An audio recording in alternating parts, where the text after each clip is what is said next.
តារាងធំរងឯងមានសមត្ថផលដោយសារគេជាអាជីពតារាងតូចចង់ឲ្យមានសមត្ថផលធ្វើជាអាជីពមក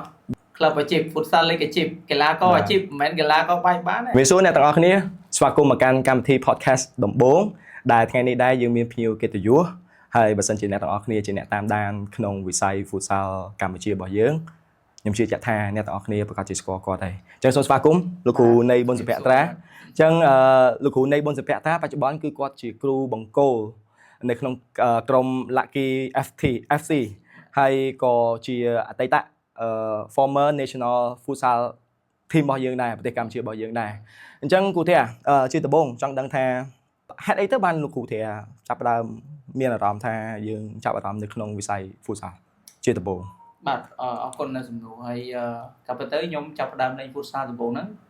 គឺតាំងពីឆ្នាំ2010ដែលខ្ញុំមករៀននៅភ្នំពេញខ្ញុំមានស្រុកកំណើតនៅខេត្តព្រះវិហារហើយខ្ញុំបានមូលមករៀន high school នៅភ្នំពេញនៅសាលាបាក់ទុកហើយពេលហ្នឹងគឺកាលហ្នឹងគឺអត់ស្គាល់អី futsal ទេដឹងអត់បាល់ហើយនៅបាក់ទុកហ្នឹងវានៅជិត start Olympic យើងអញ្ចឹងពីច្រើនពីទំនេរពីការរៀនអីចឹងគឺទៅលេងបាល់នៅ Olympic ឯងទៅលេងអាលើថ្មជំនាន់មុននៅលើថ្មជួនកាលលេងដល់ប្រជើងលេងអីចឹងលេងអីទៅឈាមជើងឈាមអីហើយខ្ញុំក៏បានឃើញបងដែរគាត់នៅលេងនៅគាត់លេងល្អនៅលើថ្មហ្នឹងគាត់លេងបាល់ប៉េឡេនៅលើហ្នឹងវាដូចលើក្តារអញ្ចឹងជំនាន់មុនវាអត់សូវមាន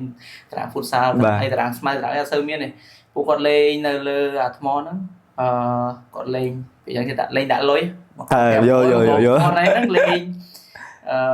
នៅលើហ្នឹងហើយខ្ញុំចាប់អារម្មណ៍ថាពួកគេលេងបាល់5ស្មើ6ស្មើវាសុបាយហើយមានប៉ះ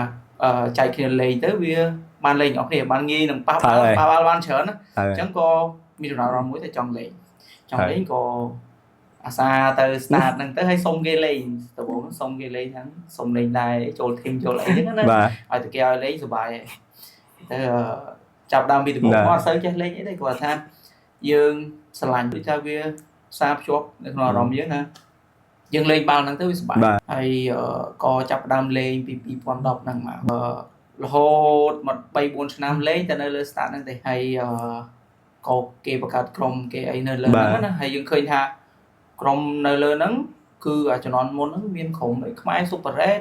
ស្គាល់បាទជំនាន់ហ្នឹងបង្កើត Inspiring ហ្នឹងជំនាន់ហ្នឹងគឺយើងហ្នឹងគឺទៅអង្គុយមើលគេទេទៅអត់មើលគេហ្នឹងគេលេងមិនអីហើយយើងចេះចង់ដឹងណាហើយមានបងដែលគាត់លេងស៊ីលុយហ្នឹងមួយលើក្រុមហ្នឹងគេដែរយើងទៅយើងតាមដានយើងចង់ដឹងយើងមើលរហូតមកអញ្ចឹងទៅហើយ futsal យើងកាលមុនហ្នឹងវាអត់សូវទលំលេងទៅឥឡូវទេលេងបាត់អញ្ចឹងតែឥឡូវវាមានមករហូតគ្នាយើងដែលគាត់កើតក្នុងចំនួន90គាត់ប្រកាសជាដឹងហើយថាតារាង futsal ដំបូងដែលយើងលេងវាមិនមែនជាតារាង futsal ទេបែរទីលានដែលយើងអាចលេងបាល់បានបែរមិនទាន់មានស្មារតីបនិមិត្តគឺនៅ start Olympic សូម្បីខ្ញុំដូចគ្នាដែរតារាងដែលយើងអាចលេងបានគឺមាន start Olympic ហើយនឹង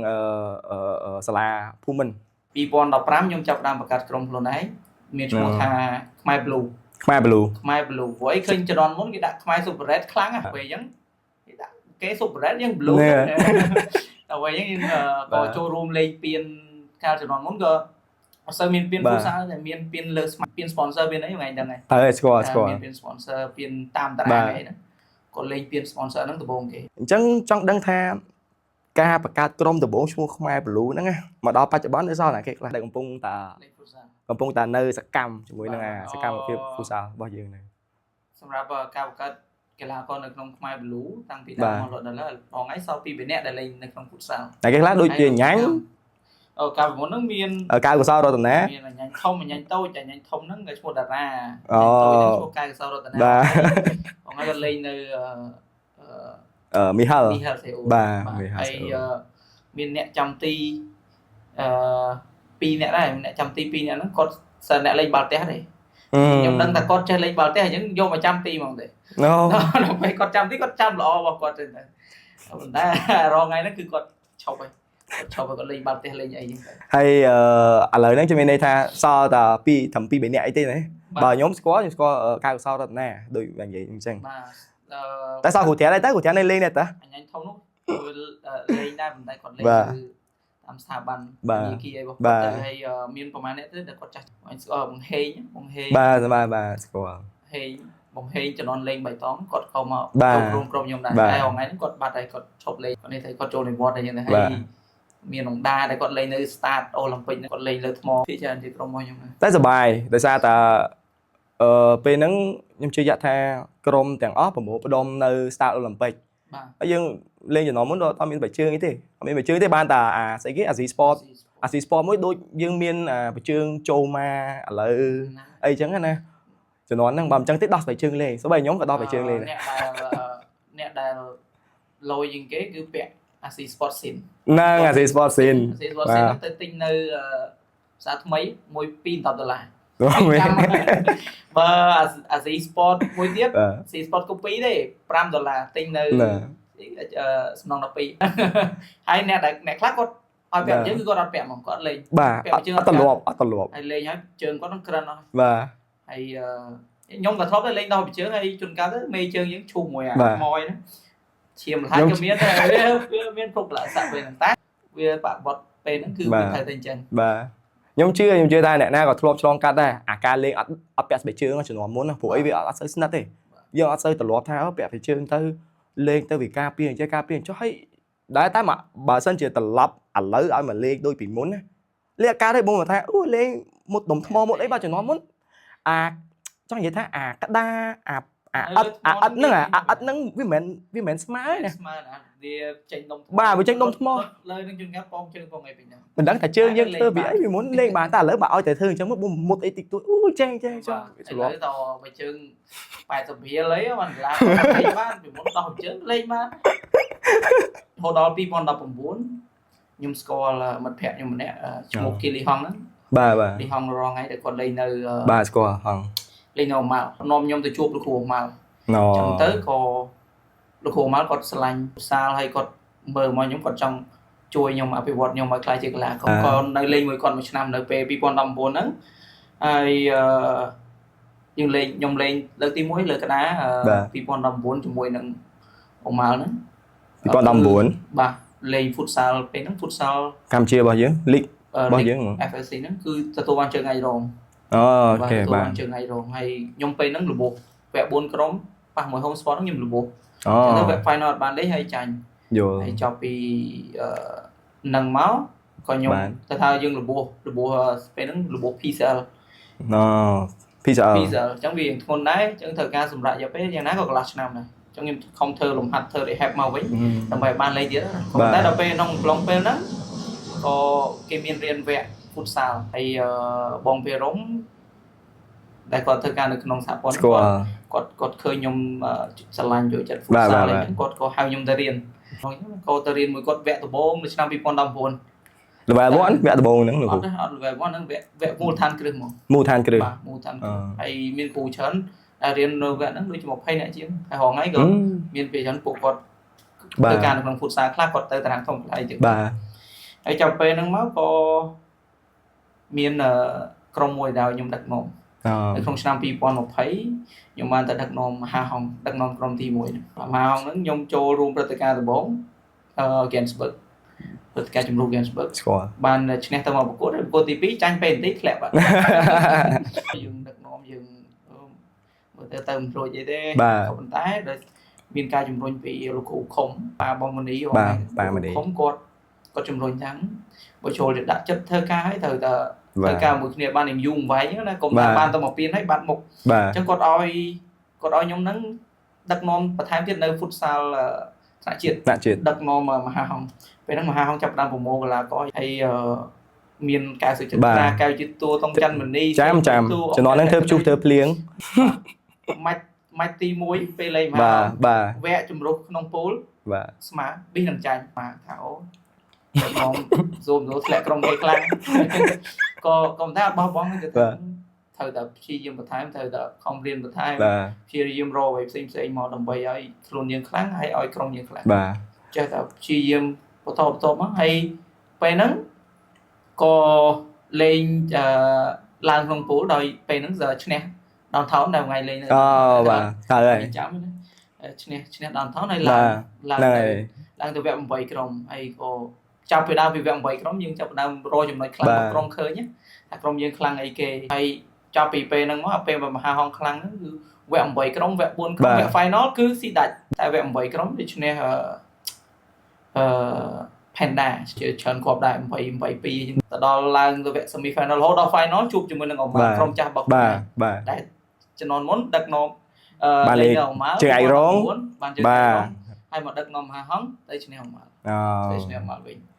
ហើយហ្នឹងជាពៀនធំទី1ដែលខ្ញុំបានដឹកនាំឈ្នះដំបូងផុតហ្នឹងគឺនៅឆ្នាំ2020មានអារម្មណ៍ថាយើងមិននឹកស្មានដល់តែយើងអាចធ្វើបានហើយក៏ព្យាយាមបន្ថែមដូចថាប៉ុណ្ណឹងគឺអត់គ្រប់គ្រាន់ទេសម្រាប់ការឈ្នះប៉ុណ្ណឹងត្រូវការបន្ថែមបាទក៏ចាប់អារម្មណ៍មួយទៀតពាក់ព័ន្ធជាមួយនឹងលោកគ្រូតាជាកីឡាករហើយបើសិនជា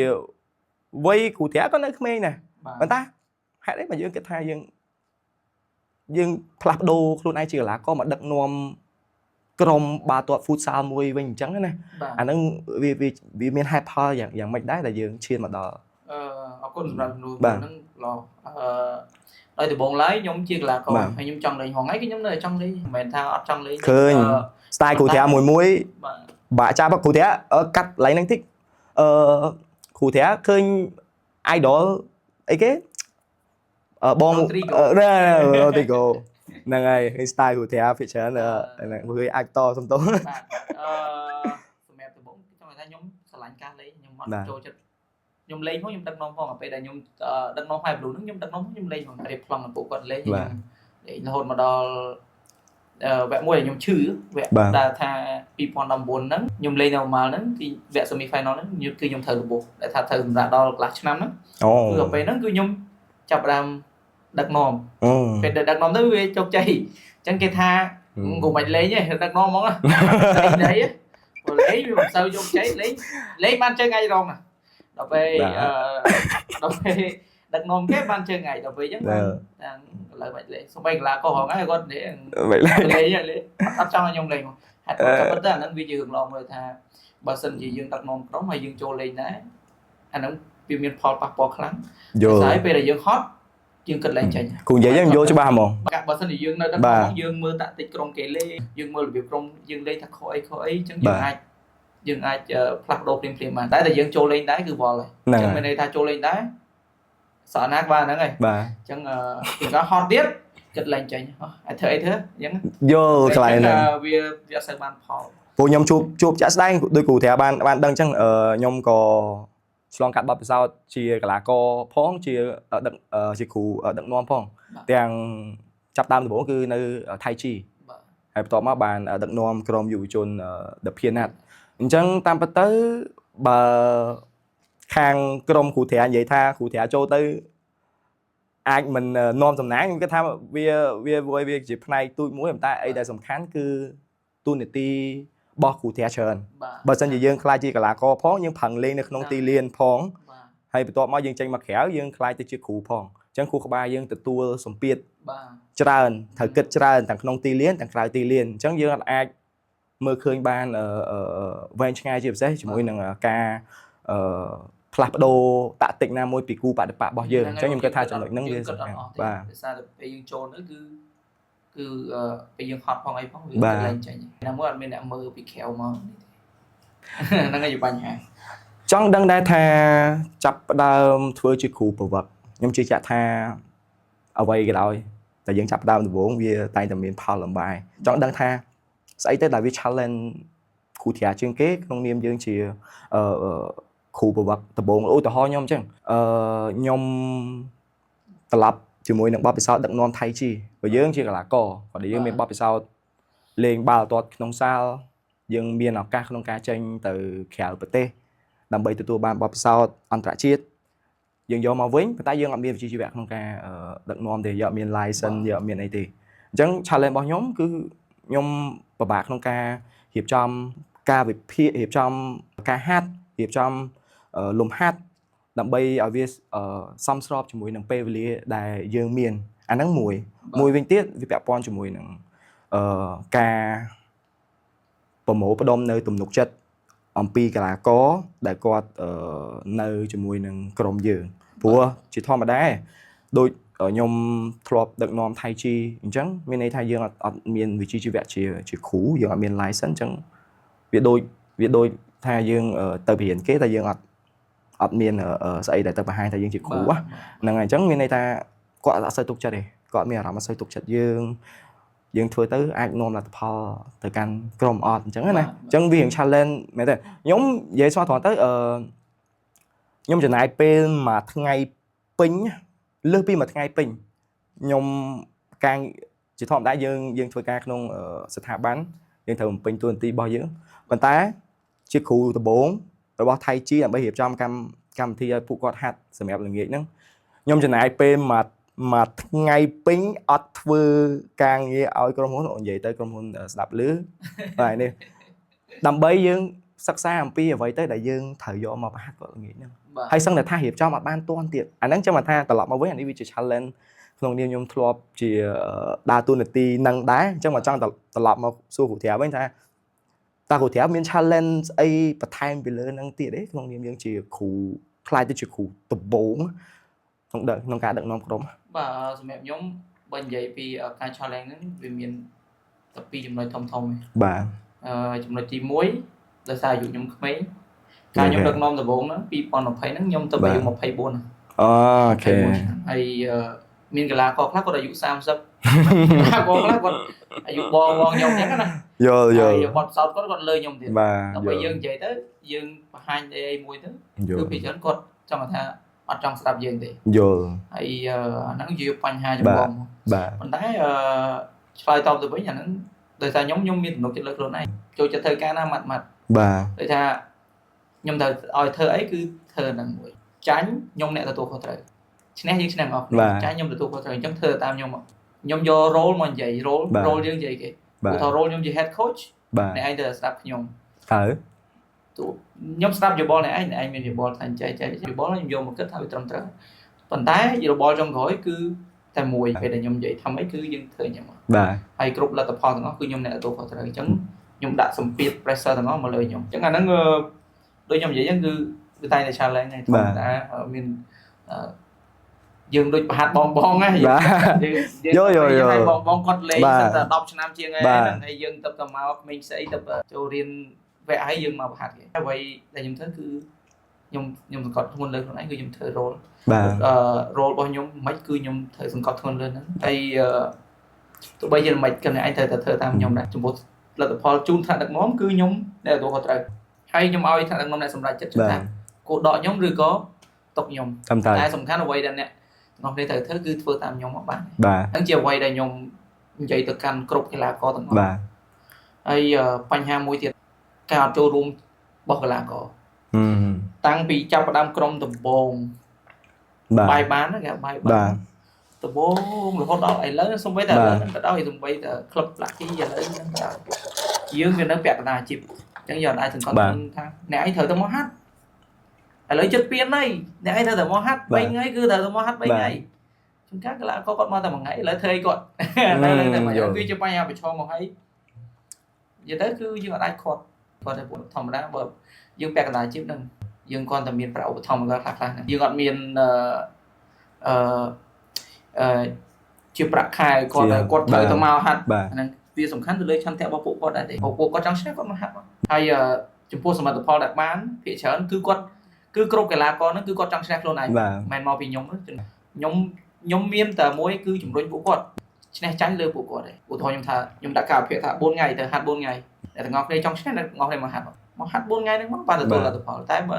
ពេលខ្លះពួកគាត់រៀងខ្ជិលដែរអត់ចង់មកហាត់អត់ចង់អីឬក៏គាត់រវល់ហ្នឹងគាត់រវល់មួយការងារគាត់ត្រូវចុះការចុះអីអាហ្នឹងវារឿង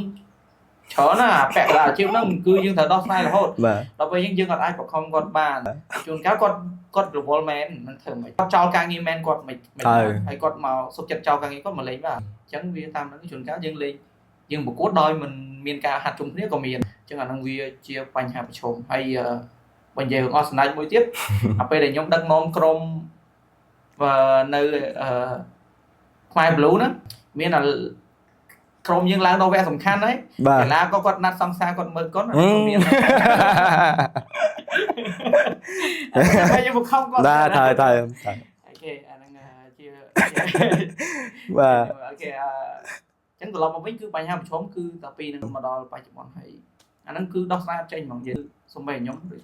បាទ ខ្ញុំដោះស្រាយចេញអាបញ្ហាហ្នឹងថ្ងៃហ្នឹងគឺផ្ដោតទៅលើតើកីឡាករគាត់ចង់ឈ្នះឬមិនចង់ឈ្នះទៅ បាទ គាត់ចង់ឈ្នះគាត់មកហាត់ទៅប៉ុណ្ណឹងហើយខ្ញុំទៅវិញខ្ញុំផ្ដល់ឲ្យតែប៉ុណ្ណេះគឺការភាគក្នុងការបោកហាត់ហើយខ្ញុំ try the best ក្នុងការបោកហាត់សង្កត់ថា give everything យើងដាក់អីមកថតថាយើងមាន plan នេះមួយគឺយើងត្រូវធ្វើឲ្យបាន បាទ តែប៉ុណ្្នឹងហើយអ្វីទាំងអស់អ្វីផ្សេងការចូលរួមឬអីពាក់ព័ន្ធនឹងកីឡាករបាទហ្នឹងជាបញ្ហាប្រឈមពីរដែលខ្ញុំតាំងពីដឹកនាំក្រុមដំបូងរហូតមកដល់ហើយនៅតែមានហ្នឹងប៉ុណ្ណឹង ខ្ញុំគិតថាបញ្ហាប្រឈមពីរហ្នឹងវាសិតតាអ្នកដែលគាត់ធ្លាប់ដឹកនាំគាត់ជួបបញ្ហានឹងស្តៀងគ្នាព្រោះយើងដឹងថាយើងជាពាក់កណ្ដាលអាជីពដោយគ្រូធាបានលើកឡើងអញ្ចឹងយើងមិនទាន់អាចកំណត់ពួកគាត់ថាអានេះវាជាទូនាទីរបស់ពួកគាត់ 100% ដើម្បីបំពេញឲ្យក្លឹបរបស់យើងអញ្ចឹងវាតែងតែមានចន្លោះខ្វះខាតប៉ុន្តែចំណុចដែលជាចំណុចទី2ដែលពាក់ព័ន្ធជាមួយនឹងការប្រមូលផ្ដុំហ្នឹងវាជាអត្តពលខ្លាំងព្រោះក្រុមបើសិនជាយើងអត់មានការប្រមូលផ្ដុំដិតដល់ទេយើងអត់អាចមានពេលវេលាក្នុងការរៀបចំក្រុមសម្រាប់គោលដៅណាមួយទេព្រោះខ្ញុំយល់ដោយសារតែយើងដឹងថាពេលខ្លះយើងប្រមូលផ្ដុំមួយថ្ងៃមួយអាទិត្យជួនកាលអាចបានតែ2ថ្ងៃទេក្រុមខ្លះណា2ពេល បាទ ក្រុមខ្លះគេថាច្រើន3ពេលអញ្ចឹងទៅ ឬក៏មួយពេលអញ្ចឹងទៅហើយមួយពេល2ម៉ោងអញ្ចឹងហើយ2ម៉ោងមិនមែន2ម៉ោងបានចាប់ផ្ដើមហាត់តាំងពីនាទីទី1មកទី1ណានៅមកយឺតកន្លះម៉ោងចូល1ម៉ោងអញ្ចឹងទៀតហើយមានអ្នកដាក់ឈ្មោះមកហើយក៏មកដល់ខ្ញុំអត់បានមកវិញដោយសារបញ្ហាចេះបញ្ហាសុខភាព បាទអញ្ចឹងទៅវាជាអត្តពលដែរក្នុងនាមយើងជាថ្នាក់ដឹកនាំជាគ្រូបង្គោលព្រោះបើសិនជាយើងរៀបចំហើយកីឡាករមកអត់ជុំគ្នាយើងអត់បានធ្វើជាក្រុមវាជាអត្តពល បាទបញ្ហានោះវាកើតឡើងសឹងតែរៀងរាល់ session ហ្មង បាទ មាននិយាយយ៉ាងហ្មងដែលថាយ៉ាងច្រើនហ្នឹង session ឧទាហរណ៍ថាមាន3 session ក្នុងមួយអាទិត្យមួយ session ទី1ហ្នឹងពួកគាត់មកជុំគ្នាយើង follow តាម plan ហ្មង the best session ទី2គាត់បាត់ជួនកាលបាត់ពាក់កណ្ដាលអីចឹងទៅអញ្ចឹងភ្លាមយើងអូថាយើងហាត់អានេះគ្នាអត់គ្រប់ផងដូរ plan B លឿននិយាយទៅត្រូវតែមាន plan B ហាត់ជួនកាល plan C ទៀតមួយ foot ពាក់កណ្ដាលជីបហ្នឹងណាវគ្គសិក្សាដែលយើងធ្លាប់មានកន្លងមកហ្នឹងមកដល់ឥឡូវធំជាងគេវាកម្រិត level ប៉ុណ្ណាដែរសម្រាប់វគ្គសិក្សាតែធំជាងគេរាល់ថ្ងៃហ្នឹងគឺអស់ធំ level 2ដែលខ្ញុំរៀននៅឆ្នាំ2024ឆ្នាំមុនហើយគ្រូដែលគាត់រៀននៅ level 2ហ្នឹងអស់ហ្នឹងគឺគាត់សិតតែមាន level 1ដូចគ្រូឆាយលោកគ្រូរចនាសម្រាប់គ្រូសាលដែលជំនួយការខ្ញុំនោះក៏គាត់មាន level 1គាត់រៀនបាន level 2ដែរថែមទៀតហើយ level 1ក៏ដូចជាមានច្រើនជំនាន់ដែលខ្ញុំរៀនមានគ្រូរាយមាន 2-3 ជំនាន់តែខ្ញុំអត់ចាំខ្ញុំតាំងពីជំនាន់ទី2ទី3ខ្ញុំភ្លេចបាត់កាត់គ្រូធានតិចខ្ញុំចង់ដឹងបន្តិចថារវាងពីមុនដែលយើងអត់ទាន់បានសិក្សាវគ្គទាំងអស់ហ្នឹងបន្ទាប់មកយើងបានសិក្សាថាតើវាមានចំណុចណាខ្លះដែលជួយឲ្យយើងផ្លាស់ប្ដូរឬក៏កែប្រែនៅគេហៅថានៅរបៀបនៃការវឹកហាត់របស់យើងរៀបចំរបស់យើងក្នុងនាមជាគ្រូបកគោអញ្ចឹងពេលអញ្ចឹងដោយសារតែខ្ញុំអត់បានស៊ីជម្រៅអំពីការសិក្សាវគ្គទាំងអស់ហ្នឹងអញ្ចឹងព្រោះអរគុណដែរដែលបងភិរមក៏តែងតែតាក់ទងមកដើម្បីឲ្យយើងមានឱកាសក្នុងការចូលរួមតែមិនសំណាងដោយសារតែយើងហ្នឹងហើយយើងមានការងារទទួលខុសត្រូវដែលយើងអត់អាចឆ្លៀតពេលបានដល់ពេលអញ្ចឹងទៅយើងរៀងមិនសូវបានស៊ីជម្រៅបើនិយាយទៅពាក់ព័ន្ធនឹងការសិក្សាជាមួយនឹងឲ្យយើងទៅរៀនហើយនឹងយើងស្រាវជ្រាវវាបើយើងអត់ទៅរៀនគឺយើងចេះតែហាត់ញ៉ៃអញ្ចឹងទៅប៉ុន្តែបើសិនជាយើងទៅរៀនគេមានរបៀបនៅក្នុងការបង្ហាត់និយាយទៅគេគ្រាន់តែប្រាប់យើងពីរបៀបក្នុងការវឹកហាត់ទេប៉ុន្តែអ្វីដែលសំខាន់បំផុតមួយទៀតការស្រាវជ្រាវទៀតបើសិនជាយើងទៅរៀនហើយយើងអត់ស្រាវជ្រាវក៏អត់ជោគជ័យដែរក៏អត់ យកមកធ្វើបានអញ្ចឹងមានន័យថាការរៀនគ្រាន់តែជាការតម្រាយតម្រង់ផ្លូវឲ្យយើងដើរទេគេថាត្រូវដើរផ្លូវនេះតែពីមួយដំណាក់កាលទៅមួយដំណាក់កាលហ្នឹងយើងត្រូវស្រាវជ្រាវខ្លួនឯងថាយើងត្រូវធ្វើម៉េចអញ្ចឹងមានន័យថាការរៀនហ្នឹងគឺគ្រាន់គេដាក់សំណួរយើងឲ្យយើងជ្រើសរើសរកផ្លូវហ្នឹងដោយខ្លួនឯងដូចគ្នាគេប្រាប់ពីរបៀបខ្លះដើម្បីឲ្យយើងស្វែងយល់ហើយដូចគ្នាមួយទៀតពាក់ព័ន្ធនឹង mindset គ្រប់គ្រូទាំងអស់ដែលគាត់មកបង្ហាត់គឺគាត់ផ្ដល់អ្វីដែលធំជាងគេគឺ mindset គាត់ឲ្យគិតឲ្យធំគាត់គិតថាសង្ឃថាអ្វីដែលគាត់ដែលយើងធ្វើអត់បានគឺគាត់និយាយធ្វើម៉េចឲ្យយើងធ្វើឲ្យបានយល់អញ្ចឹងដូចគ្នាបើសិនជាយើងទៅរៀនហើយគឺយើងយកមកស្រាវជ្រាវបន្ថែមស្រាវជ្រាវទៀតស្រាវជ្រាវរហូតដល់ទៅឃើញតម្រុយឃើញអ្វីដែលយើងថាគិតថាធ្វើត្រូវអាហ្នឹងវាទៅមុខហើយអញ្ចឹងបងមកវិញពាក់ព័ន្ធទៅនឹងការវគ្គសិក្សាវគ្គហ្នឹងគឺសំខាន់ហើយដូចគ្នាពីមួយវគ្គទៅមួយវគ្គគឺអត់ដូចគ្នាផ្លាស់ប្ដូររហូតទាំងផ្នត់គំនិតទាំងរបៀបនៅក្នុងការបង្ហាត់អាចឧទាហរណ៍ចំណុចជាក់ស្ដែងណាមួយដែលគ្រូធាបានឆ្លងកាត់ឧទាហរណ៍លើយើងចាប់ដើមដំបូងរៀនអំពីវគ្គមូលដ្ឋានគ្រឹះត្រូវទេលោកគ្រូធាហើយបន្ទាប់មកយើងបានរៀន license មួយអញ្ចឹងចង់ដឹងថាអាវគ្គមូលដ្ឋានហើយនិងវគ្គ license មួយវាខុសគ្នារបៀបមិនពីគ្នាទៅបើនិយាយពីភាពខុសគ្នាវាខុសគ្នាដូចយើងរៀនថ្នាក់ទី1ថ្នាក់ទី2បាទវាខុសគ្នាថ្នាក់ទី1យើងរៀនរៀងស្រួលទៅថ្នាក់មូលដ្ឋានគ្រឹះយើងរៀនតែពី basic pass shooting អីចឹងណាពាក់ព័ន្ធនឹង futsal បដាអីចឹងទៅតែរហូតដល់វគ្គ level 1យើងចាប់ផ្ដើមមាន system 3140 121អីចឹងទៅ31អីចឹងទៅឬ13មានច្រើនហើយយើងបើយើងស្រាវជ្រាវបន្ថែមទៀតវាមានទៀតហើយវគ្គបន្ទាប់ទៀតវាពាក់ព័ន្ធទៅនឹងកាន់តែស៊ីជម្រៅពី tactic អីចឹងទៅពាក់ព័ន្ធទៅដល់ការ combine គ្នា parallel 1 2អីចឹងឬមួយក៏គេហៅថា big group tactical group tactical នឹង defend យើងឲ្យគេ man to man ឬក៏ zonal ហើយប្រយុទ្ធឲ្យគេយើងជ្រើសរើសយក system ណាហើយ rotate មិននិយាយទៅវា style នៅក្នុងការលេងច្រើនអញ្ចឹងទៅពីមួយដំណាក់កាលទៅមួយដំណាក់កាលវារៀនថ្មីអាចនឹង level បន្ទាប់ទៀតវាពាក់ព័ន្ធទៅនឹងកាន់តែជ្រៅទៅ set piece អីជាដើមផ្សេងអញ្ចឹងពីមួយដំណាក់កាលទៅមួយដំណាក់កាលនៅក្នុងការរៀនវាផ្លាស់ប្ដូររហូតប៉ុន្តែអា license level 1ហ្នឹងវាមានគម្លាតពេលវេលាក្នុងការដើម្បីឈានទៅចាប់យក level 2ឯឧទាហរណ៍ឥឡូវយើងរៀន level 1ចប់គេមានកំណត់ថារយៈពេលប្រហែលខែប្រហែលឆ្នាំដែលយើងអាចចាប់យក level 2ឯបាទហ្នឹងគេកំណត់ទៅដូចថាយើងរៀន level 1ដូចខ្ញុំអត់ស្គាល់ចាំដូចជាគេឲ្យពេល1ឆ្នាំដើម្បីរៀនយក level 2ប៉ុន្តែ level 1ហ្នឹងយើងត្រូវធ្វើ logbook 40ម៉ោងlogbook ហ្នឹងដូចយើងបរៀន40ម៉ោងទៅក្រុមរបស់យើងអញ្ចឹងហើយយើងកត់ជា logbook plan របស់យើងបាទ detail ហ្មងហើយឲ្យទៅខាង AFC គេពិនិត្យបានគេចេញសញ្ញាបត្រឲ្យយល់រហូតមកដល់ level 2យើងរៀន14ថ្ងៃហើយគេឲ្យពេលដូចជា2ឆ្នាំបានយើងយក level 3បានហើយយើងត្រូវធ្វើ logbook 2ឆ្នាំទៀតចំនួន60ម៉ោងថែមទៀតអញ្ចឹងនៅក្នុងមួយ session ដូចជា1ម៉ោងកន្លះទៅ2ម៉ោងអញ្ចឹងវាអាចចូលទៅដល់30 session អីបានគ្រប់អញ្ចឹងគ្រូធាមិញថាចង់បាន level pro ប្រហែលឆ្នាំទៀតមើលទៅដឹងដែរថាជា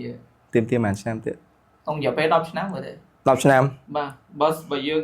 level 3ទៀតអាច3ឆ្នាំទៀតអាចក្រោម10ឆ្នាំតែក្រោម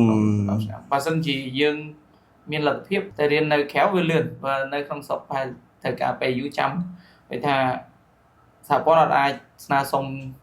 មកបានលឿនដោយសារវិសិទ្ធយើងមានតិចឧទាហរណ៍រៀនម្នាក់រៀនមិនកាត់ត្រាតែគ្រូផ្សេងៗទៀតគាត់ push ដែរគាត់មាន level 3ហើយមួយយើងច្រើនអ្នកដែរស្នើសុំ level pro មកបានបើសិនយើងមានតែយើងម្នាក់ក៏អត់បានខ្ញុំជឿជាក់ថាការផ្ដល់ចម្លើយក៏ដូចជាការសួរនាំរបស់យើងទាំងពីរអ្នកនេះវាក៏ជាផ្នែកមួយចូលរួមទៅកាន់អ្នកដែលគាត់បានស្ដាប់បើសិនជាគាត់ឆ្លាញ់នៅក្នុងខ្សែ futsal គាត់មានបំណងក្នុងការក្លាយទៅជាគ្រូបង្គោលណាមួយឬក៏រៀបចំក្រុម futsal ណាមួយគាត់អាចដឹងថាអូខេគាត់គួរតែចាប់ផ្ដើមរបៀបម៉េចអីរបៀបម៉េចយ៉ាងហោចណាស់យើងបានយល់ពីបញ្ហាការសិក្សានឹងខ្លះបាទបើនិយាយទៅការរៀន futsal ធ្វើជាគ្រូ futsal នេះ បើសម្រាប់អ្នកដែលគាត់គិតថារៀនទៅវាបានលុយច្រើនអីខ្ញុំអ្នកមកកន្លែងនេះខុសហើយនៅកន្លែងនេះគឺអត់មានលុយមានអីទេទួញផុត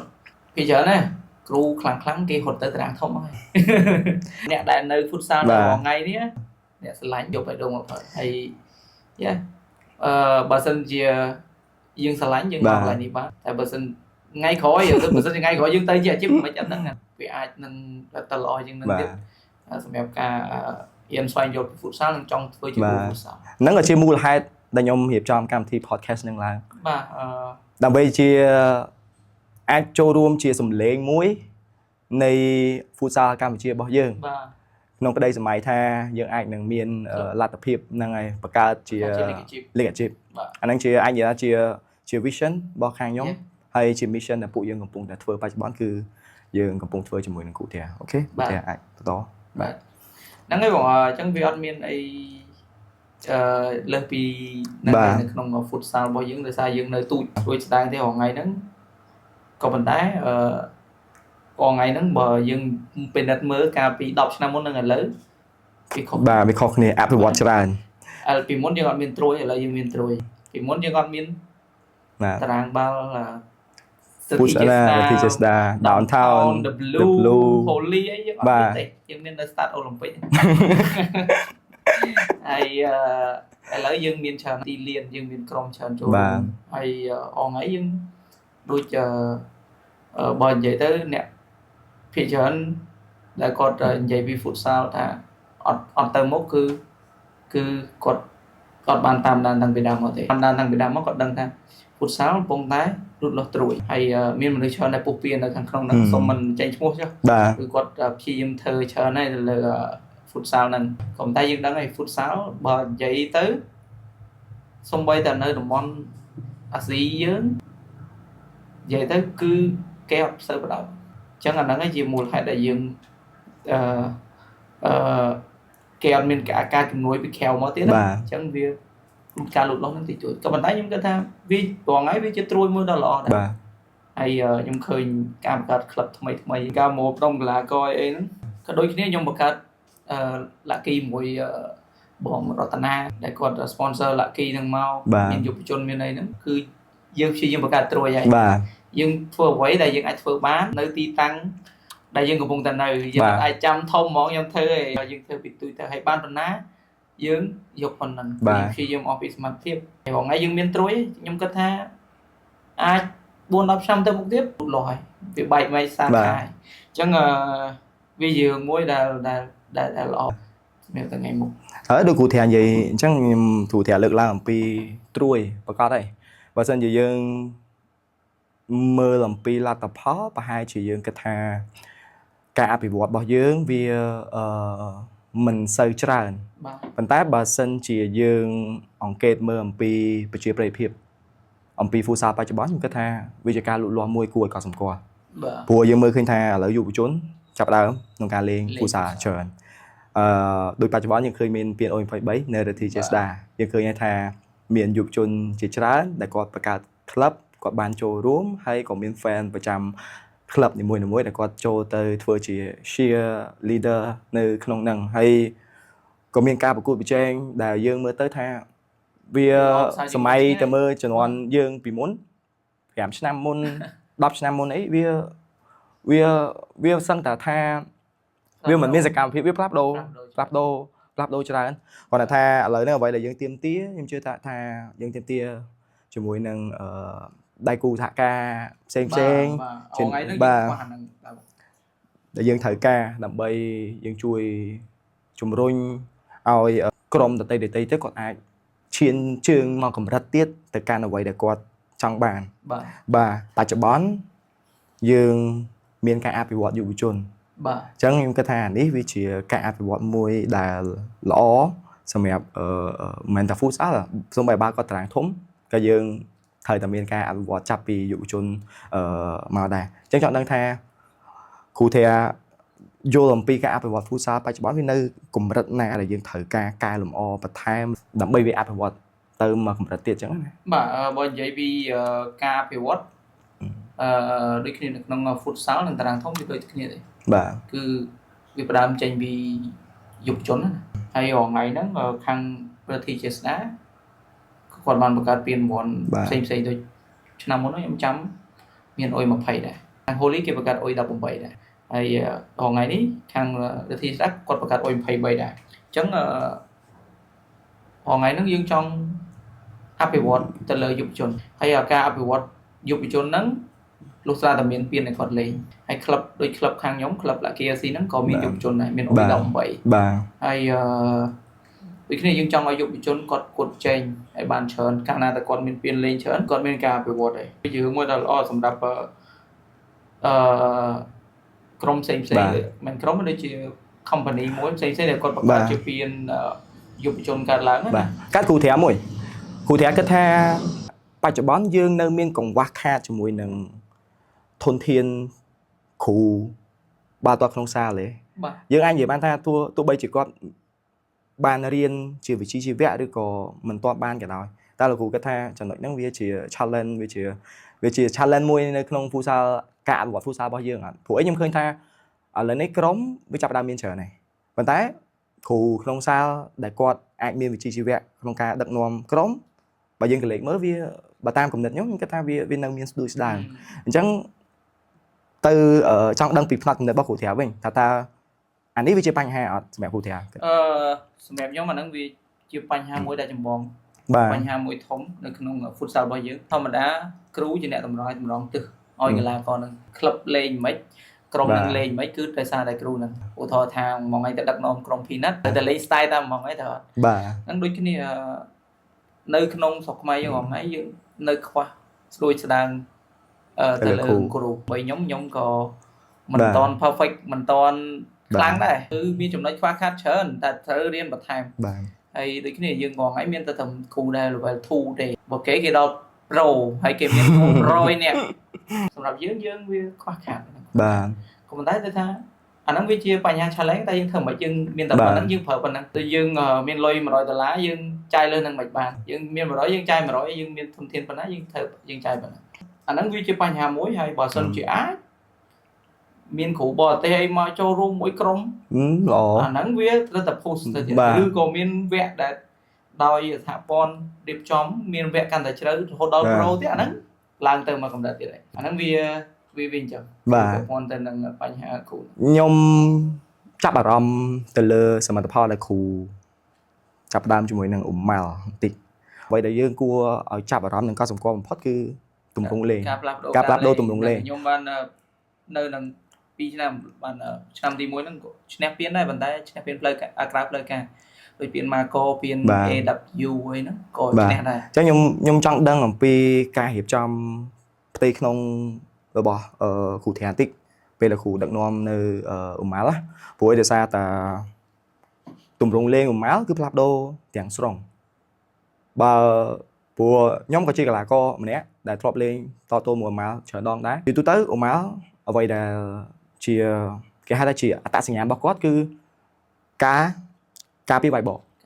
ប៉ុន្តែដល់ពេលគ្រូត្រាចូលមកដឹកនាំអ៊ុំម៉ាល់មួយរយៈចុងក្រោយមួយរយៈពេលខ្លីខ្ញុំថាមិនច្រើនមួយឆ្នាំឬក៏មួយឆ្នាំគ្រាន់តែមួយឆ្នាំតែវាមានការផ្លាស់ប្ដូរក្នុងការទម្រង់លេងខ្លាយទៅជាអ៊ុំម៉ាល់ទៅជាក្រុមមួយដែលមានទម្រង់ប្រយុទ្ធមាន style លេងមានរបៀបក្នុងការលេងអញ្ចឹងចង់ដឹងថាចាប់ផ្ដើមដំបូងលោកគ្រូត្រារៀបចំក្រុមយ៉ាងម៉េចដែរបើនិយាយទៅដូចខ្ញុំទៅចាប់ដើមមើលអម៉ាល់ដំបូងគឺខ្ញុំចង់ថាខ្ញុំទៅអម៉ាល់គឺខ្ញុំមានការផ្លាស់ប្ដូរចង់ថាខ្ញុំចង់ផ្លាស់ប្ដូរ style ក្នុងការលេងបាទហើយសម្បីកីឡាករយើងមានស្រាប់អញ្ចឹងយើងផ្លាស់ប្ដូរដល់របៀបលេងគឺបានហើយនាំចូលកីឡាករផ្សេងខ្លះគឺយើងអាចលេងបានហើយខ្ញុំទៅដំបូងដូចគ្នាអ្វីដែលយើងធ្វើដំបូងគឺយ៉ាប់ហើយយើងមិនអាចចូលទៅផ្លាស់ប្ដូរភ្លាមយើងមានផែនការច្បាស់លាស់យើងមានការហាត់ច្បាស់លាស់អញ្ចឹងផែនការនៅក្នុងការហាត់មានតែការវឹកហាត់ទេដែលយើងអាចផ្លាស់ប្ដូរបានអញ្ចឹងយើងហាត់ដដែលសឹងថា3ខែដំបូងយើងអត់ទាន់ឃើញសមិទ្ធផលយើងឃើញតិចមែនតើ4ខែយើងឃើញបន្តិច5ខែយើងឃើញបន្តិចរហូតដល់ត្រឹមតែកែពួកគាត់ទៅជា style លេងមួយដែលផ្សេងខ្ញុំត្រូវការចំណាយពេលរយៈពេល6ខែទៅ8ខែហើយដល់ពេលហ្នឹងគឺថាយើងពាក់ក្លឹបពាក់កណ្ដាលអាជីពយើងមានពេលហាត់ជុំគ្នាតែ2ដងនៅក្នុងមួយសប្តាហ៍ទេអញ្ចឹងបានយើងត្រូវប្រើពេលយូរក៏ប៉ុន្តែបើសិនជា giá một club ở chia bay dương hạt buôn phèm đó mà nó nhung ai thơ tầm 3 khá dương club đâu ca lên một bộ quần bạn này ấy chùm nói mới tiếp là nhung đây lại những nhung ai club đâu thành song bán cứ lục hù ly trái quạt chùm rồi nhung phở quạt giờ tới đôi ai đào ở đài nhà sắc á nhà sắc ấy thế này hai quạt hoàn tập đo thì bao tịch tuổi mà bị khang coi anh đang ấy là nhung hiền thơ hay hiền club đầu mà là hồi đầu môiสมัยพอลมวยแต่ยมจำมันเพลย์จมวยนึงออกมานั้นคือยมดักนอมออกมาชนะเปลี่ยนถนัดจิตเลิกตีมวยออกมาจึงไอรองบุญดองสมัยการจบนี้ไอ้อันนั้นจะเรื่องมวยแต่อดไอบงเพลย์บ้างน้องไม่มาเรียนให้ยังสบายแล้วแต่ให้ดังไว้ดักนอมปรับโดสไตล์น้องการเลยนึงบ้างผู้กอดก็ช่วยแจกเลยยมได้จึงกดสตับกดช่วยแจกแล้วยังไอเธอหมกบ้านไอ้ด้วยแค่นี้บอลเมียนcái là co lo thế ban đi con tiên cái là co bố nhâm trăm ban đây ta bố p là cụ thể chập đam đựng non crom mà từ 4 dương miên thôn tiên là co nên miên cầm đặt bản tác cho môi nâng là việc lấy dương mưa khơi ta miên ca pháp đôi miên này ta thôn tiên cụ thể miên pan nắng cụ thể này và pan nắng bà năm tim môi nó dương miên ca pháp đôi là việc lấy dây hết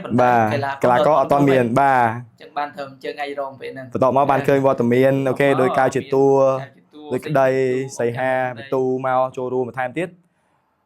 nhóm chưa chạy tha ca nom cho trong khỏi ní cứ pin sạch cho mỗi nâng ở đây đã cụ thể thời cả chứ cái thành chân ấy phù hợp sầm nhóm cái tha bia cụ thể miền ở một khục khoán nông ca cái tha ai vô từ chân này phở phè là việc mấy cái nông sản phun bàn vì muốn dương chưa có báo thằng ta nên cái là co đọc về máu dương chưa có báo mà đâu biết thay cái là co chán cụ đại này nè từng tháng cứ là việc control mindset là nông bà có đây hay cái là co đại kháng luôn ta miền mindset bà cái đặc biệt kèm player mindset nó thời gian đâu hay bị chơi ngay rốt rồi đó chỉ chơi ngay bà hay quay lại mỗi tiết cứ ca mình bỏ bóng chơi ngay rong bà mình tay snap ấy nè ủa mà ô tao chỉ chơi ngay bà vì mùa đã cái tha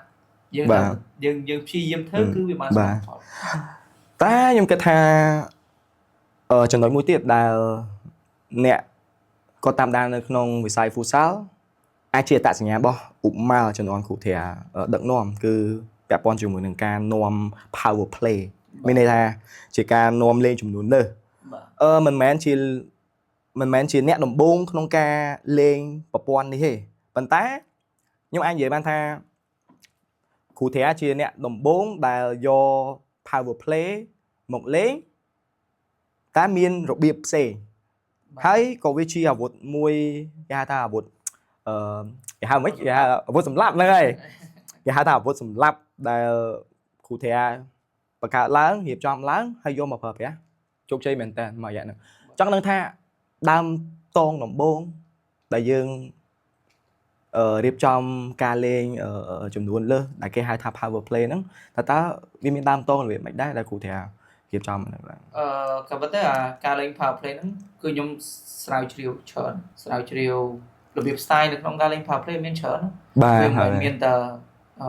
mùi pi nhưng tại vì vì miền cái ta pyramid ba vì miền chớn chẳng dưng nhóm có xoay đâu cả tụi nó hay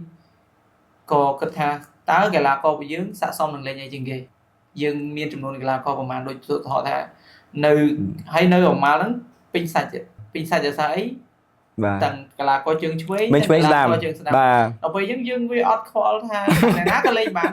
hay bờ sân thì dương miền chuối tầm cuối dương thời lên xây thì thợ liếng nè rồi còn muốn hay đôi cái này dương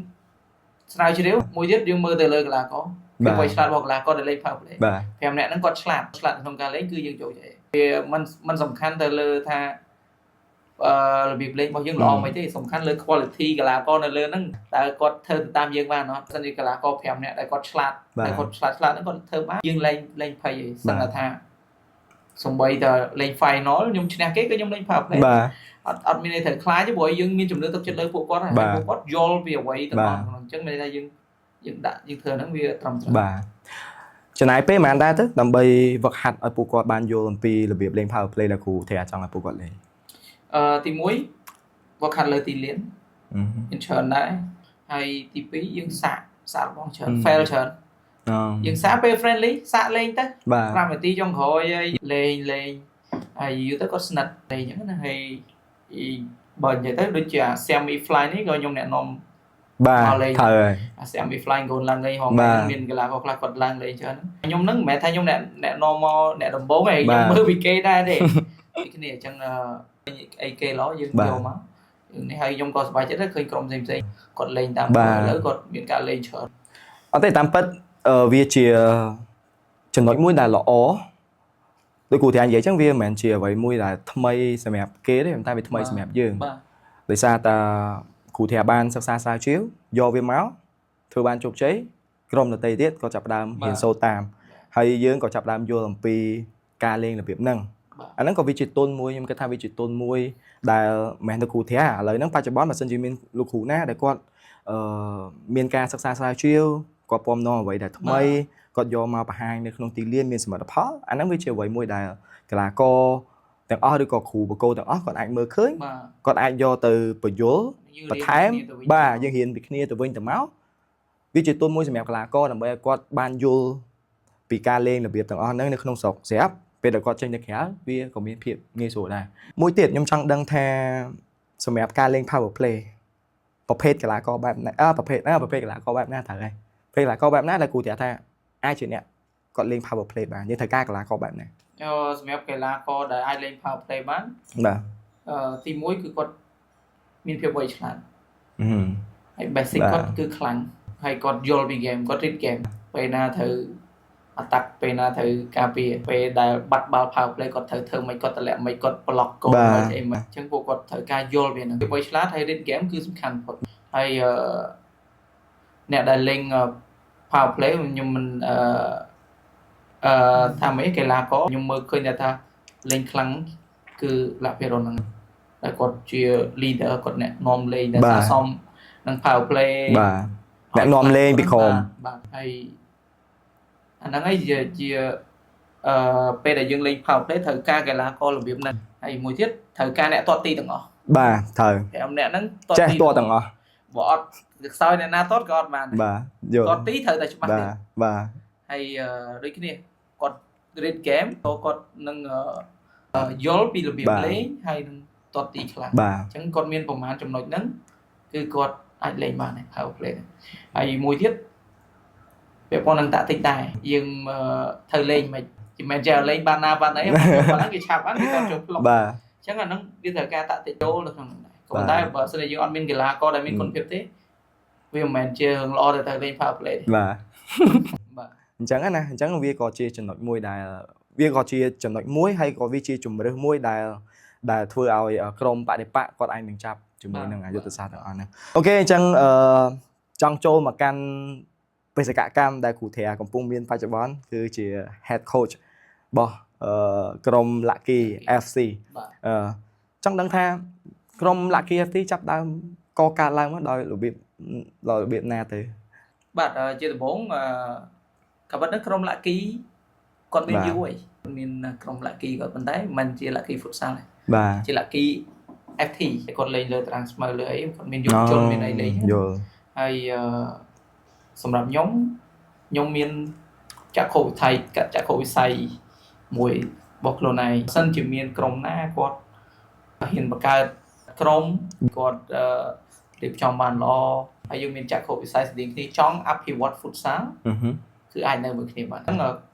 ខ្ញុំបានមកជួបពិភាក្សាមួយបងរតនាបាទបងរតនាដែលគាត់ជាប្រធានក្លឹបរបស់ Lucky បាទពីមុន Lucky FT ហើយខ្ញុំក៏ប្រាប់គាត់ពីចក្ខុវិស័យដែលខ្ញុំចង់ធ្វើជាមួយនឹងការបង្កើតក្លឹប Lucky FC នឹងឡើងឲ្យទៅជាក្លឹបមួយដែលមើលមកថាវាថ្ងៃក្រោយវាទៅជា professional បាទចង់កាត់គ្រូធាតិចស្គាល់បងរតនាយូរណាស់បើហើយបានឈានទៅដល់ការតំណដើម្បីបង្កើតក្លឹប Lucky បងឡើយខ្ញុំស្គាល់សុសឯងស្គាល់សុសបាទវីសុសស្គាល់គាត់ណែនាំឲ្យទៅជួបបងរតនាតបមកក៏គាត់មានប្អូនគាត់ឈ្មោះបងរតនាអញ្ចឹងខ្ញុំក៏បានជួបភាសាមួយបងរតនាហើយយើងចាក់ខុសវិស័យយើងស្តីគ្នាគឺចង់អភិវឌ្ឍ Futsal ហើយអ្វីដែលខ្ញុំ ban thưa mùi club lạ kỳ nắng chập đang bị chấm hiên ti mùi mà mong hay là hồn mà đào ở ngày cứ mà cái tới mà năm chieng hay chặt khẩu sai bọc club lạ kỳ nắng cứ thông này cứ thông ngày khỏi ai nâng fly từ chiếc club chip mùi từng chia ngày khỏi nhưng mình lịch cái chip hay chúng tôi club thăng chúng tôi tiết cứ fly từ chiếc club chip hay ở ngay nhưng quan thơ quan trần bé con tên nâng lạ kỳ FC nữa nhưng mình dục chôn nắng nhưng mà toàn phải chọc thầm nắng dục chôn ôi tầm bay đó nhưng mà toàn phải chọc thầm nhưng trong bạc ca dục chôn này túi chân năng tiền ôi đọc hẻm tiền miền đọc bay đã 4 năm còn bạc hay ngày khỏi tiết riêng năng bạc ca tới chia sala bao toàn futsal sala futsal đầm bay ao mình dục hẻm năm năm đọc năm ao bạc hạt high school pi futsal school piเลยนะอันนั้นวิจัยจากโควิดต่อไปยังมีจากโควิดไว้ช่ไงในขนมฟุตซอลนั่นโดยยังเธอดาวบีมาจุ่มเฮียนแต่จุ่มเฮียนไอ้เบจ้าตะท่าดาวตะบันปีจุ่มเฮียนในเด็กยังมีชุดทงยังมีใบดอกใบติดเจ็ดยังมีไอ้แค่ฟุตซอลสกูลใบดอกแผ่ไม่ติดไอ้สำหรับจากโควิดเธอแข่งประเทศวิ่งคือยังจังชนะเปลี่ยนวันในขนมสระไปบ้านกันแต่เช้าhay mỗi tiết phiên gọi là thông phất cứ phút sau là thải chiết cái này dương trên thải chiết hay và những hai từ hay dương trong và hai từ chạm thải chiết rô chơi chùm nè nam mùi chơi chùm nè nơi lấy chạm thải chiết hỏi bàn chẳng nó chỉ chạm cổ say và to tiệt tại lấy thơm kháng thơm mấy ở trên phiên đông sọc sần trong đăng tha p đài cụ thể ban và cao crom lạ kỳ mà rồi đồ vậy là dương po này chẳng đang làm pi là việc đã cụ thể hiệp trong training plan á của nhóm chơi dạ tha ca trai mình lại mua ní có với chia tháp giao cho mẹ tôi sẽ chọn bao nhiêu này để có miền mầm nón tha ok đưa có cầm pung tại đất non sẹp trong đang tha đam bay miền sản phẩm đôi con lại kỳ bài chọn này ta cụ thể miền hiệp trong training plan là việc mấy khác ra vào training plan bao gồm là ký cứ nhóm vừa xử lý những cái nào mà ăn món này chẳng hay hạt chan bút sóc hay miền chim nơi lời tì liền hay chẳng tới hay dương nơi không nặng cana để dương vật hẳn này nhưng miền nặng cao pre-season nhưng còn miền cao bạc cột thế rư co nơi không sập đàn bạc cột và甚至dương pre-season thế dương toàn hạt set pre-season này dương hạt cầm lăng ở kháng vẽ bon tên đang fitness hay mỗi tiết vẽ bon tên đang chụp nói phát khai đại còn miền dương lấy friendly tới dương đăng hay tha còn phát khai đại kê còn phát khai phải chọc tí dương đã làm hạt phải chọc tí còn hiện sau cà phê dương đã làm hạt cà phê vì mà sắp ra làm sắp đã hay nhung vì cho nhung thời mỗi cho tha session mà plan mà môi bao nhung dương nhung hạt tạ tụ thọ tao mà tên nó dương hạt cà phê cứ cà phê sọt mà tên nó 7 ngày nó cứ cà phê sọt hay đấy thì muối về con tên nó cà chặt bọc là có phối bà sân đi mà đón có chặt bàn mình tỷ bay đó có thơ đã đến tới bia phối có chặt bàn trở nó không nâng chấm bàn nhung đã đã hay bây giờ nhung hạt chấm vì chấm hạt ở trong pre-season ta bên này trong season ở trong season bên này thà là có một thời bộ cột mà từ đây chẳng này ai đòn mà ngay dương hạt set play shot đấy những gì trong bạn chẳng hạn này đôi khi này về khác là có đọt máu tiệt chẳng như thời tiệt trong game micro chẳng ai send cho video còn mời tầm bấy ấy ban tôn khác lại còn thừa đây đọt rồi mà thời mũi lụt ra này thường đại hay thòng tranh diện là tập phong nó không khởi vô còn bị rốt khoái và nói hạt bị đâu không sao mà khái vào tranh ớt xua tê dương nè lên nè để lấy nhưng chưa chặt thà cọt vô rồi thà vì ăn nghe sủa tê vì bẹp pon chui năng ca hiệp trong bọc rôm ca vật hạt chung kia làm bây giờ miền tham minh môi thầm thời trong tiếng rầm tới khỏi tích bẹp pon chui năng ca bọc cột trong cày đà nhưng chưa chặt thà chỉ ca bọc cột môi đỏ trụ chất piên trong khói chỉ piên mi hở thà cái của thế đà crom lạ ký pa chui năng crom mi hở hay chỉ ca bọc cột blackboard chỉ thua nằm trong cày bỏ phù sa bao nhiêu phong nhưng miền ca chậpรมmaintain ទៅលើ សមត្ថភាពរបស់ក្រុមទាំងពីរព្រោះសិតតែជាក្រុមរៀបចំបានល្អប៉ុន្តែខ្ញុំឆ្ងល់កន្លែងមួយយើងលទ្ធផលនៅស្មើហេតុអីបានលោកគ្រូធាសម្រាប់ចិត្តដូរលេង power play តង់ទី1ដូរសេបេទូចូលដើម្បីលេង power play រហូតដល់ខាងមីហលធឿនបញ្ញាគាត់តតចូលមកគាត់ពេលហ្នឹងគិតឃើញមិនបានយើងសម្រាប់ចិត្តថាយើងសម្រាប់ចិត្តលេង power play បាទអាហ្នឹងជាតាក់ទិករបស់ក្រុមពីបូកសំទៅនឹងស្ថានភាពនៅលើទីលានយើងមើលនាទីទៅវាជិត10ម៉ោងគឺសល់ដូចជា4នាទីហ្នឹងច្រើនពុសាលហើយយើង vote 5យើងមាន vote 5អញ្ចឹងបើសិនជាយើងនៅតែលេង4-4វាអាចនឹងមាន vote ទៀតហើយ vote ទៀតវាអាចមានពេលនាទីទី6បាទវាអាចនឹងចូលឬក៏អត់ចូលអញ្ចឹងយើងសុខចិត្ត control game មកយើងសុខចិត្តលេង power play ហ្នឹងវាអាច power play របស់យើងហ្នឹងក្នុងតាក់ទិចមួយផ្សេងទេបាទប៉ុន្តែយើងវា plot យល់អ្វីខ្ញុំចង់ធ្វើហ្នឹងក៏ប៉ុន្តែខ្ញុំគ្រាន់តែលេងពេលលេងឲ្យពជាពេលចប់ប៉ុន្តែយល់ថាយើងកីឡាករយើង plot ស្នៀតអីព្រោះពេលហ្នឹងក៏គាត់ចង់ស៊ីដែរគាត់ចំណុចស៊ីអីគាត់លេងទៅវាខុសមិនទីក៏វាតែហ្នឹងក៏ប៉ុន្តែវាអត់មានជាបញ្ហាទេបើកីឡាករគាត់យើង plot ស្នៀតហើយយើងក្នុងនាមយើងជាគ្រូយើងត្រូវធ្វើអីបន្តឥឡូវគេនាំមកហើយផ្លាស់ប្ដូរ plan មិនលេងបាទចុះតង់ទី2មានការផ្លាស់ប្ដូរមិនដែររហូតដល់យើងអាចបាយបកមកវិញបាទសម្រាប់តង់ទី1យើងធ្វើអត់សូវបានមិនមែនធ្វើអត់សូវបានល្អយើងធ្វើបានល្អច្រើនហើយប៉ុន្តែយើងតទៀតចូលយើងតទៀតចូលតង់ទី2ផ្នត់កំណត់របស់កីឡាករពួកខ្ញុំគឺរកគ្រាប់បាល់ហើយគាត់លេងត្រូវខ្លាំងជាងមុនហើយតង់ទី2គាត់កើតឱកាសតទីយ៉ាងច្រើនសឹងថាយើង control game គេអត់សឹងថាអត់មានបាល់ទាត់យើងបាទយើង control game ហ្មងបាល់គេយើង pressing យកបាល់មកយើងទៅតាមបាល់មកយើងប៊ីទាត់ចូលគេតែទទួលស្គាល់ស៊ីមេងបាទកូនចាមបាត់ល្អយើងទាត់មិនក៏អត់ចូលទាត់មិនក៏អត់ចូលរំក៏ស្អាតដែរចាមនិយាយទៅសឹងថាជុំទាត់មិនឲ្យចូលលើហើយក៏យើងផ្លាស់ប្ដូរការលេងខ្លះផ្លាស់ប្ដូរ style លេងខ្លះខ្លំការលេងយើងផ្លាស់ប្ដូរពី 3-1 ច្រើនមក 3-1 convert វាទៅជា 4-0 ច្រើនអាហ្នឹងដែលយើងបានផលយើងមានឱកាសទាត់រហូតដល់គេចាប់ដើមបែកហើយដូចគ្នាគេមានឱកាសយើងកាលណាយើងបន្ថយវាមានឱកាស transition មកគេ transition មកយើង transition ទៅគេវិញយើងមានឱកាសទាត់ចូលហើយកាលពេលដែលយើងទាត់ចូលហើយយើងអត់តម្លាក់ខ្លួនទេយើងថាត្រូវធ្វើមិនឲ្យនាំមុខវិញអញ្ចឹងព្យាយាមដាក់សម្ពាធថែមទៀតលេងកាន់តែខ្លាំងជាងមុនទៀតហើយរត់តែអត់តម្លាក់តាមស្មើតម្លាក់តាមស្មើហើយ high pressing ឯងទៀតបាទអញ្ចឹងយើងធ្វើបានល្អហើយរហូតដល់នាំមុខហើយក៏ខ្ញុំអត់ឲ្យតម្លាក់ខ្លួនដែរគឺនៅតែលេងដាក់សម្ពាធទៀតនិយាយទៅធ្វើមិនឲ្យគេយ៉ាប់លេងរហូតដល់យើងយកលទ្ធផល2-1មកវិញបានហើយបាល់ទាំងពីរគាត់ហ្នឹងគឺកាត់ចេញពីបាល់ transition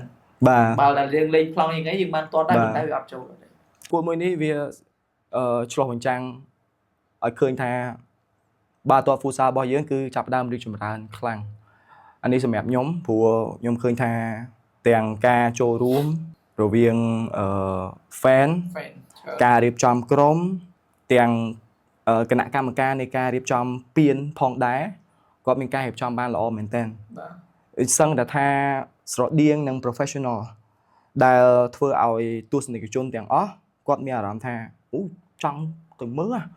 ហើយគាត់និយាយថាមានការប្រកួតប្រជែងខ្ពស់ដែលពួកគាត់អាចយកពេលវេលារបស់គាត់តនេហ្នឹងគាត់អាចចង់ទៅមើលបានហ្នឹងហើយដោយមិនចាយពេលវេលាបាទមិនចាយពេលវេលាអស់ប្រយោជន៍អាហ្នឹងសម្រាប់ខ្ញុំអ្វីដែលខ្ញុំមើលឃើញហើយខ្ញុំសង្ឃឹមថាយើងនឹងមានអញ្ចឹងទៀតនឹងមានអញ្ចឹងបន្តទៅមុខទៀត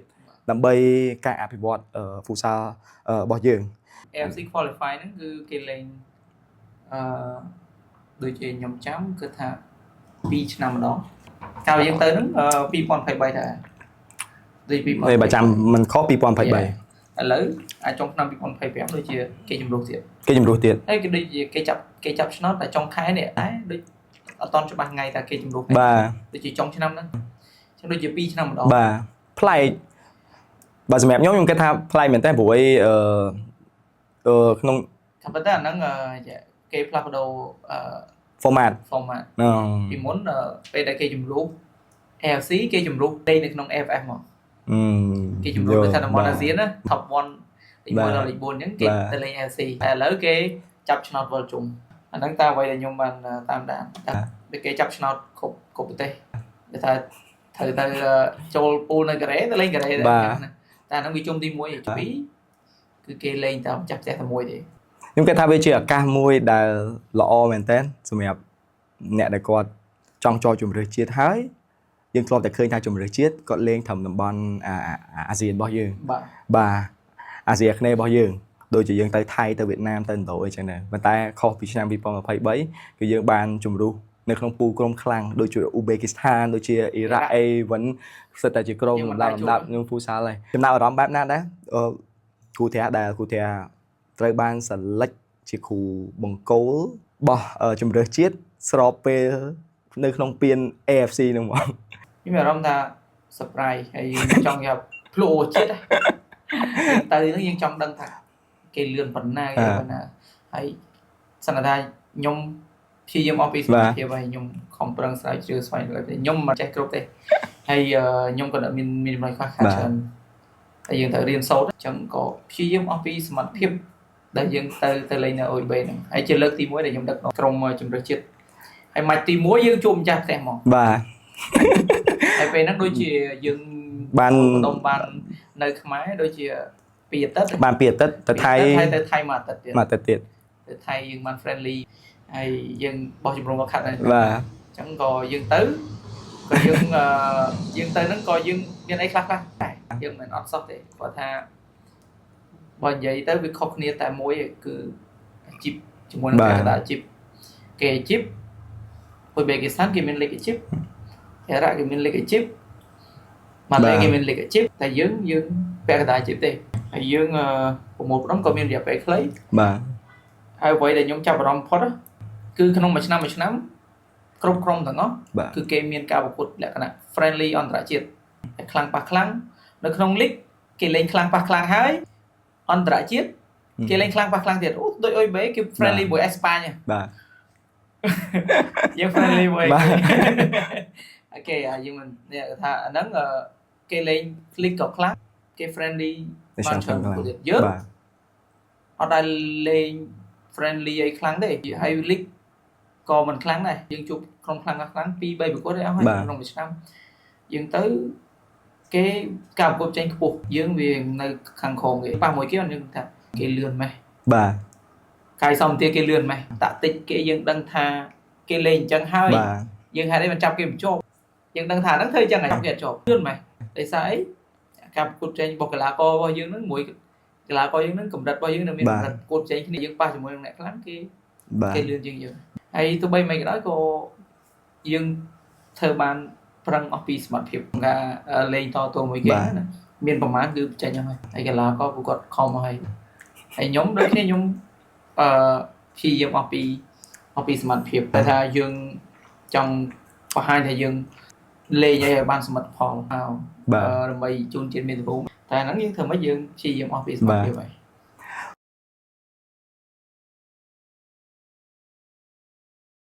ចុងឆ្នាំនេះអាចនឹងមានកម្មវិធីណាមួយទៀត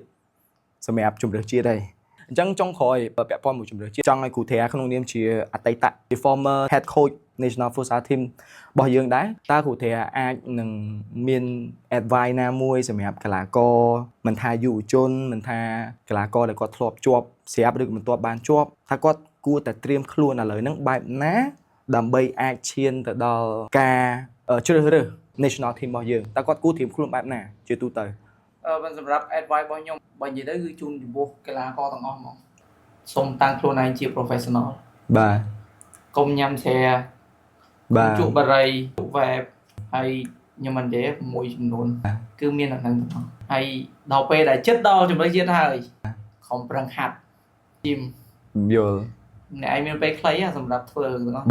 បើអ្នកឯងស្រឡាញ់ជាតិចង់យកលទ្ធផលមួយឧទាហរណ៍ថាទៅមិនក៏ដោយក៏ខំប្រឹងតាំងខ្លួនឯងជាអាជីពខំប្រឹងវឹកហាត់អត់ញ៉ាំស្រាប្រឹងហើយ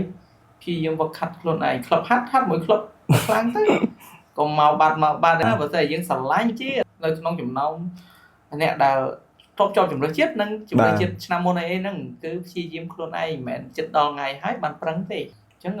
ដើម្បីជាដើមទុនមួយដើម្បីចង់ជួយជាតិដែរ cái lá con nó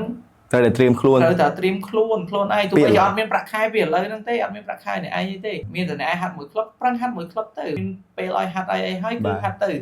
ហើយនិយាយទៅគឺ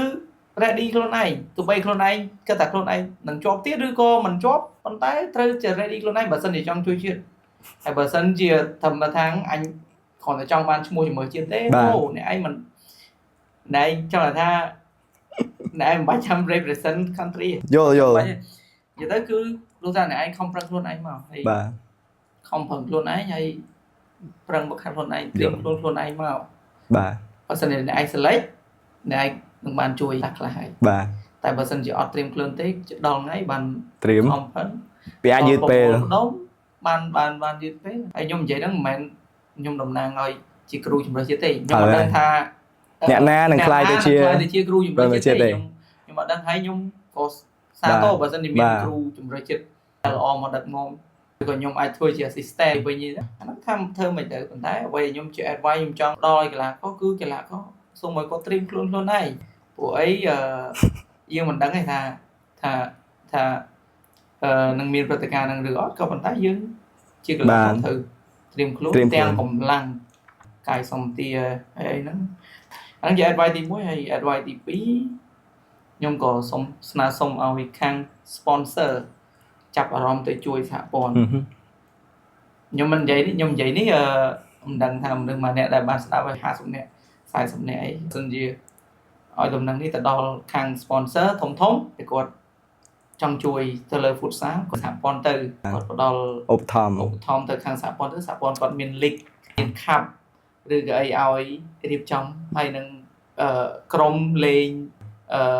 ជាលក្ខណៈក្នុងស្រុកគេយើងទៅដើម្បីប្រមូលក្នុងជំនឿជាតិគឺសូមឲ្យមានហ្នឹងមកបើសិនជាមានមែនកុំដូច7ពេកចង់ថា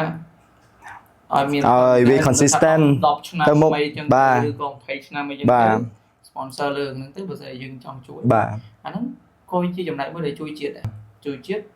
មិនថា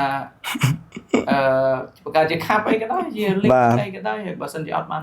បើសិនជាទៅល្អទៀត league ហ្នឹង league មកហើយបើសិនជាមាន league ខ្លាំងរហូតខ្លាំងយើងដឹងថាកីឡាករលេងបានខ្លាំងហើយដែលយើងទៅឆាកអន្តរជាតិយើងខ្លាំងយើងផ្សំខ្លះហើយយើងបាទទៅ perform ក៏ល្អដែរអាហ្នឹងវាជាចំណុចទី2ដែលខ្ញុំចង់លើកឡើងអញ្ចឹងមានចំណុចធំតែ2បាទ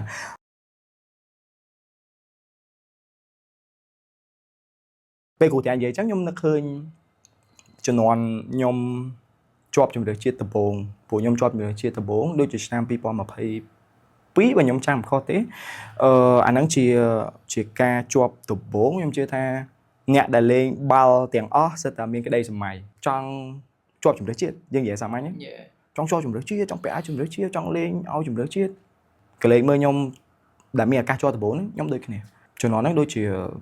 ពេលហ្នឹងមានឱកាសទៅចូលរួមមួយក្រុមថៃជីដល់ពេលយើងទៅចូលរួមមួយក្រុមថៃជីយើងមានអារម្មណ៍មួយថាយើងចង់ជាប់ជំនឿជាតិហើយបើជំនាន់នោះពេលដែលចង់ជាប់ជំនឿជាតិស្អីដែលខ្ញុំមើលឃើញនឹងរៀបចំខ្លួនមុនគេដោយសារតែបានមានឱកាសធ្លាប់ឆ្លងកាត់កម្មវិធីអន្តរជាតិ AFF មួយ downtown ជំនាន់មុនយើងបានទៅមើលគេនៅខាងក្រៅទៅដល់នោះការរៀបចំក្រុមរបស់គេល្អ physical របស់គេល្អអញ្ចឹងខ្ញុំមកដល់វិញខ្ញុំមកសួរខ្លួនឯងថាបើខ្ញុំចង់ជាប់ជំនឿជាតិខ្ញុំត្រូវធៀបនេះគេជំនាន់ហ្នឹងគឺខ្ញុំទៅ gym ហ្មងមួយទៀតខ្ញុំរក color ខ្លួនឯងព្រោះសម្រាប់ខ្ញុំលេងដូចជាកីឡាករមួយដែលយើងបំពេញគ្រប់ទីតាំងដែលគេខ្វះខាតគ្រូធាអាចយល់ហើយមានន័យថាយើងជាប្រភេទកីឡាករមួយដែលអាចបំពេញកន្លែងណាដែលគេខ្វះខាតបានប៉ុន្តែប្រភេទកីឡាករអញ្ចឹងរៀងមិនសូវទទួលបានការចាប់អារម្មណ៍ច្រើនទេអានេះសម្រាប់គំនិតរបស់ខ្ញុំណា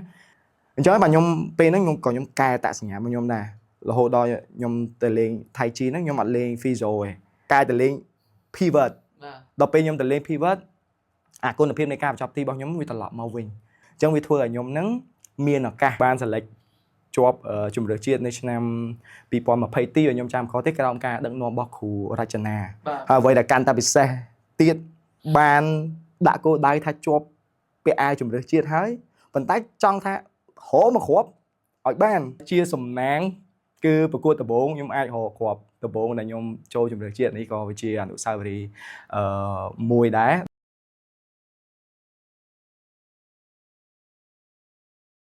មានមួយចំណុចចុងក្រោយដែលខ្ញុំចង់សួរគ្រូធាយើងតែងតែឮថាជម្រើសជាតិខ្លាំងតើតាក្លឹបខ្លាំងលីកខ្លាំងដែរចុះឥឡូវនេះ futsal របស់យើងអត់ទាន់មានលីកទេអញ្ចឹងចង់ដឹងថាយោបល់គ្រូធាបច្ចុប្បន្នហ្នឹងយើងនៅខ្វះខាតចំណុចស្អីគេខ្លះដែលយើងអាចទាញគេហៅថាអាចទាញfutsal របស់យើងទៅបង្កើតចេញជាលីកព្រោះអីយើងចាប់អារម្មណ៍ថាបច្ចុប្បន្នហ្នឹងយើងមើលឃើញថាក្រុមដែលគាត់វិនិយោគគាត់រៀបចំក្រុមបានល្អវាមានច្រើនឧទាហរណ៍ Lucky Dick Mihal ដល់ចុងក្រោយយើងឃើញថាមាន Sibel មួយទៀតដែលគាត់កំពុងអញ្ចឹងក្រុម4នេះជាក្រុមមួយដែលរៀបចំសឹងថាដូច professional ស្រដៀងនឹង professional ហើយយើងនៅមានក្រុមដែលកំពុងដំណើរការដឹកនាំឲ្យឈានទៅដល់ចំណុចហ្នឹងដែរឧទាហរណ៍ដូចក្រុម Arigato ក្រុម New Line អញ្ចឹងទៅឬក្រុមផ្សេងទៀតដែលខ្ញុំអត់បានស្គាល់អស់អញ្ចឹងខ្ញុំជឿថាឥឡូវយើងមានប្រហែលជា5 6ក្រុមដែរឥឡូវយើងមានក្រុមប៉ុណ្្នឹងហើយតើធ្វើម៉េចដើម្បីអាចបង្កើតចេញជា Futsal League បានបាទសហព័ន្ធគាត់ចង់បង្កើត league មួយក៏ប៉ុន្តែអត់មាន sponsor អត់មានថវិកាគាត់ធ្វើចេញគាត់ស្វះស្វែងរកដែរប៉ុន្តែអត់មានគេ sponsor ទៅលើតបដាលគេ sponsor ទៅលើបាល់ទះអញ្ចឹងលុះត្រាតែមានក្រុមហ៊ុនធំណាមួយគាត់ចូលមក sponsor ទី1មកបាទអញ្ចឹងអាហ្នឹងជាចំណុចមួយបើសិនជាយើងមាន sponsor ដែលធំហ៊ានចំណាយលុយទៅដល់សហព័ន្ធហើយសហព័ន្ធបង្កើត league អាហ្នឹងគឺយើងអាចធ្វើបានគឺលុយបាទ sponsor បញ្ហាទី2គឺចំនួនអ្នកមើលព្រោះថ្ងៃហ្នឹងយើងមើលឃើញថា futsal យើងភាគច្រើនដែរដែលមានតែម៉ាច់ធំៗឯគេមើលច្រើនណែនដូច Mihal ជាមួយ Lucky ណែនហ្មងចូល 5-600 នាក់ហើយអ្នកមើលទៅតាម online ចូលដល់រាប់ពាន់នាក់បាទអញ្ចឹងចំនួនអ្នកមើលត្រូវការកើនឡើងហើយអញ្ចឹង